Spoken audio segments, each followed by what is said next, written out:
पहला श्रोतव्या, मतलब सुनना चाहिए। भगवान के चरित्र ज्यादा से ज्यादा सुनना चाहिए। क्यों? क्योंकि जिसके बारे में हम जितना ज्यादा सुनेंगे वही हमारे चित्त में बैठ जाएगा। और एक बार अगर कृष्ण कन्हैया मुरली वाले अगर चित्त में बैठ गए ना, तो फिर किसी को बैठाने की आवश्यकता नहीं है। क्योंकि भगवान बंसी बजा करके और जीव के चित्त को चुराते हैं। बंसी एक मल्लाह लोग भी बंसी रखते हैं जिससे मछली पकड़ते हैं। और मछली में कांटा सा लगा रहता है, और मछली अगर उस कांटे में आकर के फंस गई तो फिर कितना भी छटपटा ले, यहां वहां कर ले, फिर वो बाहर निकल नहीं सकती। उसी प्रकार हमारे श्री कृष्ण कन्हैया भी बंसी बजाते हैं, और बंसी बजा करके और भक्तों के चित्त को चुरा लेते हैं। फिर भक्त यहां वहां कितना भी जाए, कितना भी छटपटाए, नहीं जा सकता। तो भगवान की जब कथा सुनेंगे तभी भगवान बंसी बजा करके हमारे चित्त को चुराएंगे। श्रोतव्या। दूसरी बात, कीर्तितव्य, भगवान का कीर्तन करना चाहिए। या फिर कोई सुनाने वाला नहीं मिल रहा है तो बैठ करके आप ही भगवान की कथा सुनाने लग जाओ। कोई नहीं मिल रहा है तो घर में ही बैठ करके सुनाओ, अपनी देवी जी को ही सुनाओ बैठ करके भगवान की चर्चा।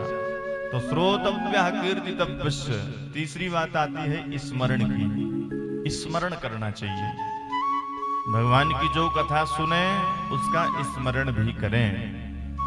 ये तीन बातों का अभ्यास धीरे धीरे करना चाहिए परीक्षित, क्योंकि भगवान की कथा में ही मन लगता है और कहीं लगाव लगने वाला नहीं है। बड़ा निष्ठुर है ये मन।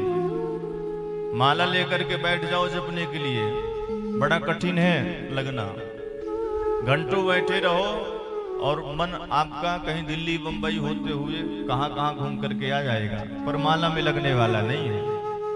थोड़ा बहुत अगर लगता है तो भगवान की कथा में ही लगता है। इसलिए मन को ज्यादा से ज्यादा भगवान की कथा ही सुनाओ।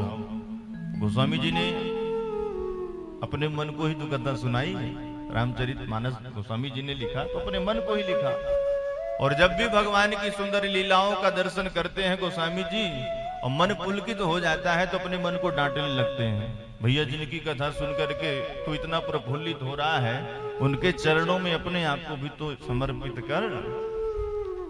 भगवान जब अहिल्या का उद्धार करके जा रहे थे, पत्थर बनी थी अहिल्या, कई वर्षों से पति का श्राप था, बेचारी पत्थर बन गई थी। विश्वामित्र जी से पूछे, महाराज ये कौन है? तो विश्वामित्र जी ने परिचय करवाया, ये गौतम जी की पत्नी है, अहिल्या है, ये अपने पति के श्राप से पत्थर बनी बैठी है। तो भगवान ने अहिल्या के ऊपर कृपा करी, अपने चरणों का स्पर्श करवाया और पत्थर बनी अहिल्या सुंदर अपने स्वरूप में आई और भगवान की स्तुति करी और अपने पति के लोक को गई।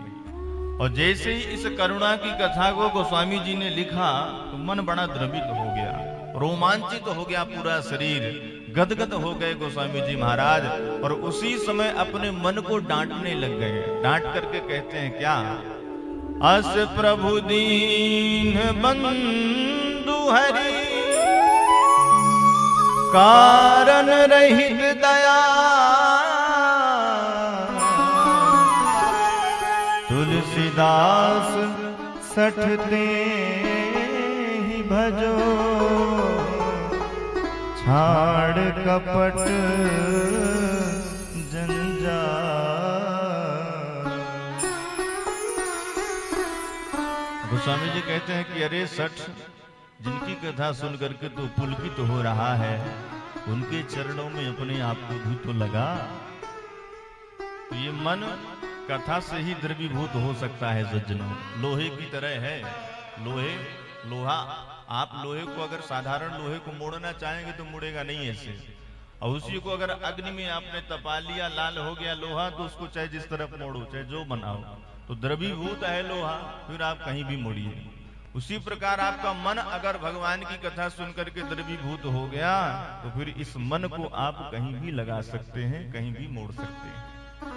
तो इन तीन बातों का अभ्यास सदैव धीरे धीरे करना ही चाहिए। अरे